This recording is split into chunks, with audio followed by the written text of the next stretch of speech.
pueblo de San Esteban era famoso por sus inviernos intensos y su devoción a la Navidad. Cada año, los habitantes decoraban sus casas con luces, velas y guirnaldas, pero el evento central de las festividades era el repique de las campanas de la iglesia a la medianoche del 24 de diciembre.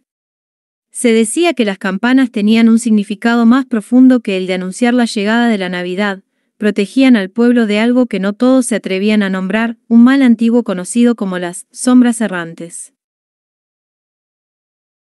Mateo, un joven huérfano de 17 años que vivía con su tía en el pueblo, no creía en esas historias. Son cuentos para asustar a los niños, decía cada vez que alguien mencionaba la leyenda. Mateo era curioso y algo temerario, siempre buscando la manera de desafiar las normas y burlarse de las tradiciones que consideraba absurdas.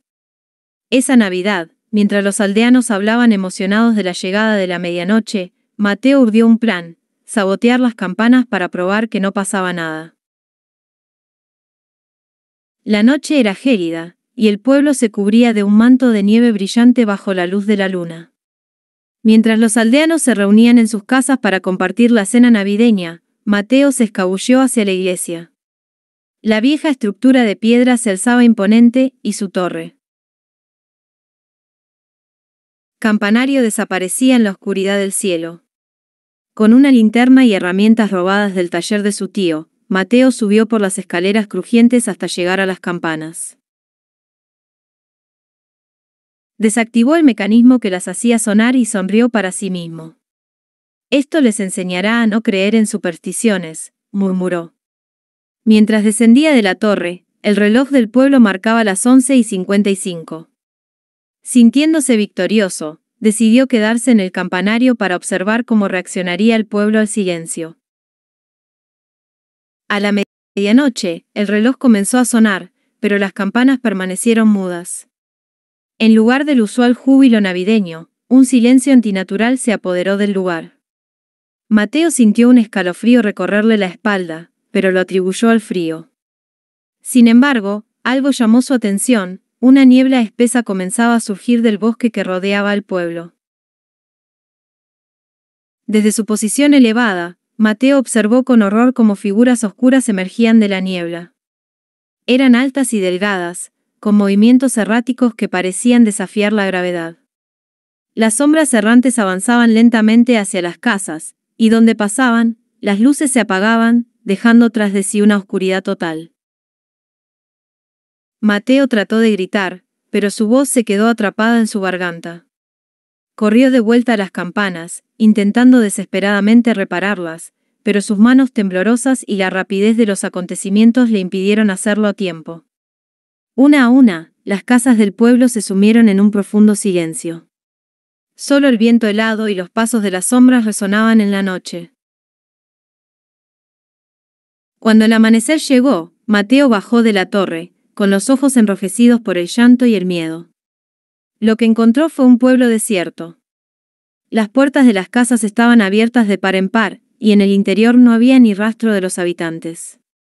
Solo quedaban marcas de manos negras estampadas en las paredes, como si los aldeanos hubieran sido arrancados de sus hogares por la fuerza. Mateo, consumido por la culpa, se refugió en la iglesia, decidido a nunca abandonar el lugar. Durante el día intentó reparar las campanas, y cuando finalmente lo logró, las hizo sonar, pero el eco solo se perdió en la vastedad del silencio. Las campanas habían perdido su magia.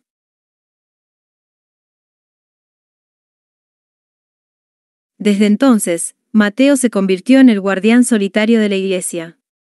Cada Navidad, las campanas repican solas a medianoche, como un lamento por el pueblo desaparecido. Nadie se acerca ya a San Esteban, pues se dice que las risas de los niños y los murmullos de las familias perdidas aún resuenan entre las ruinas, recordando a todos que las leyendas no son meros cuentos.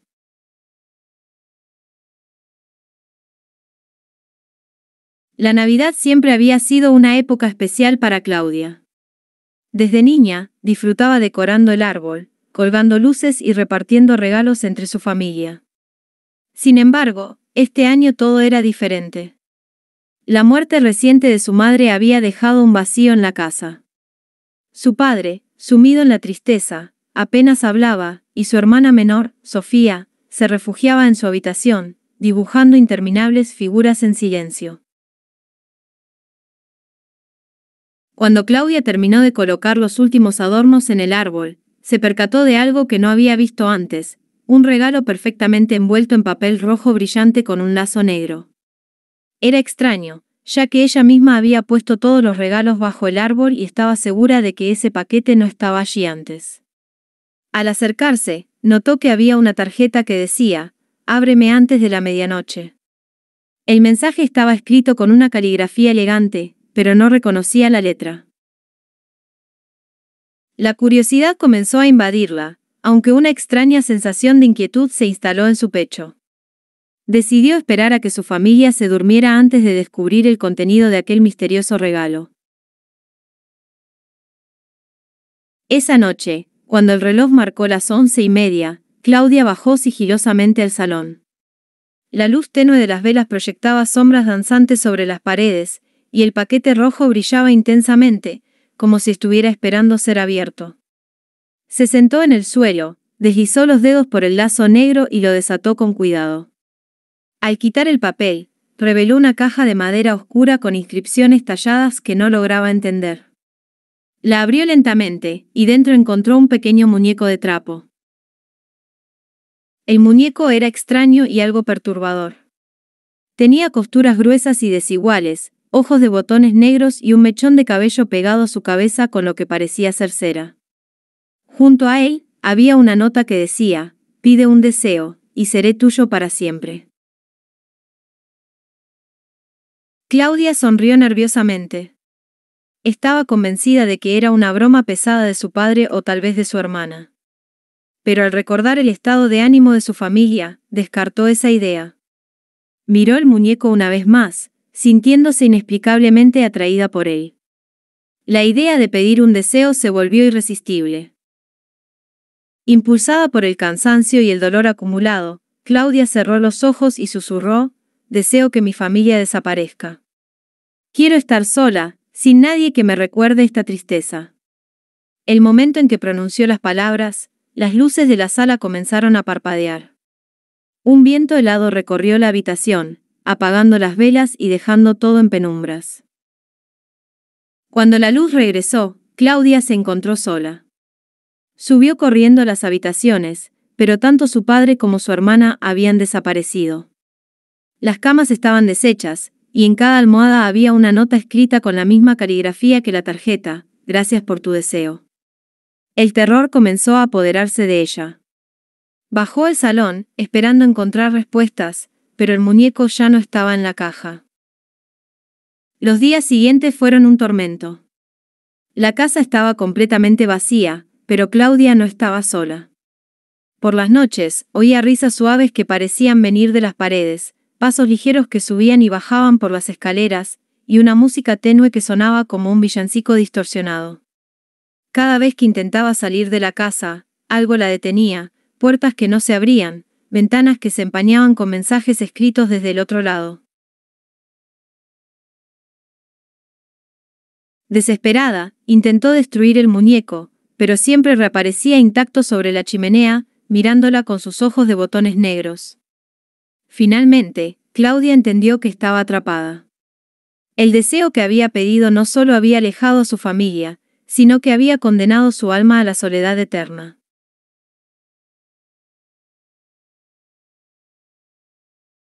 Cada Navidad, el regalo vuelve a aparecer bajo un árbol diferente, buscando una nueva víctima que no pueda resistir la tentación de pedir un deseo. Y Claudia sigue allí, invisible pero presente, esperando que alguien la libere de su maldición.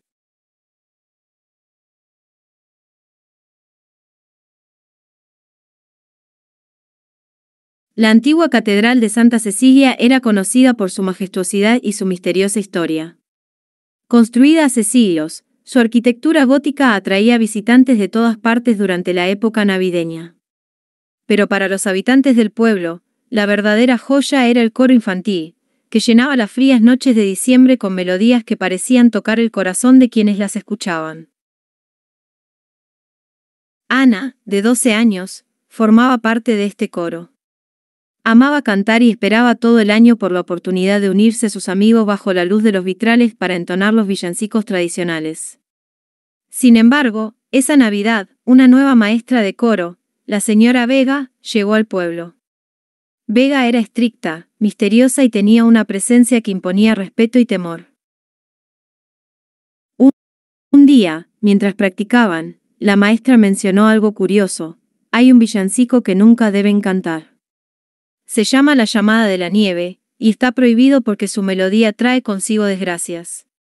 Algunos niños rieron, pensando que era una broma, pero Ana sintió un escalofrío al ver la seriedad en los ojos de la maestra. La noche del 23 de diciembre, tras el ensayo final antes de la gran misa de Nochebuena, Ana y sus amigos quedaron solos en la catedral. Las luces titilaban, proyectando sombras largas sobre los bancos vacíos. Fue entonces cuando Lucas, uno de los niños más traviesos del coro, propuso una idea: cantemos La llamada de la nieve. Seguro no pasa nada. Al principio, Ana dudó. Algo en su intuición le decía que no debía hacerlo, pero la presión de sus amigos y su propia curiosidad terminaron por convencerla. Encontraron la partitura guardada en un cajón del órgano, cubierta de polvo. Las notas estaban escritas en una caligrafía antigua, y el título de la canción estaba rodeado de dibujos de copos de nieve y figuras humanoides. Comenzaron a cantar.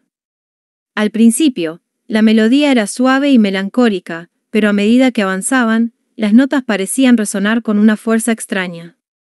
Una corriente de aire frío recorrió la catedral, apagando las velas una por una. La temperatura cayó en picada, y una niebla blanca comenzó a formarse en el suelo. Los niños se detuvieron, aterrorizados, pero el eco de su canto continuó resonando en las paredes, como si alguien o algo estuviera terminando la canción por ellos. De la niebla emergieron figuras altas y delgadas, con rostros pálidos y ojos vacíos que parecían hechos de hielo.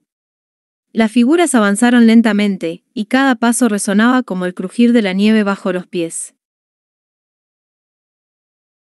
Ana intentó correr, pero sus piernas no respondieron. Uno a uno, sus amigos fueron envueltos por la niebla, desapareciendo sin un sonido. Cuando las figuras finalmente se detuvieron frente a ella, una de ellas levantó una mano puntiaguda y helada, tocó su rostro, y todo se volvió oscuridad. A la mañana siguiente, la señora Vega encontró la catedral vacía. Sobre el suelo del altar, donde solían pararse los niños, había esculturas de hielo que capturaban sus expresiones exactas de terror. La maestra intentó romper una de las esculturas, pero al hacerlo, escuchó un grito desgarrador provenir del interior del hielo. El pueblo quedó devastado por la desaparición de los niños, pero nadie se atrevía a hablar de lo sucedido. La catedral fue cerrada, y las puertas selladas con cadenas. Sin embargo, cada 23 de diciembre, aquellos que pasan cerca del lugar aseguran escuchar un villancico distante, una melodía que trae consigo un viento helado y el eco de risas infantiles. Se dice que la llamada de la nieve sigue buscando nuevas voces, y que quienes la canten serán condenados a formar parte del coro eterno de la niebla.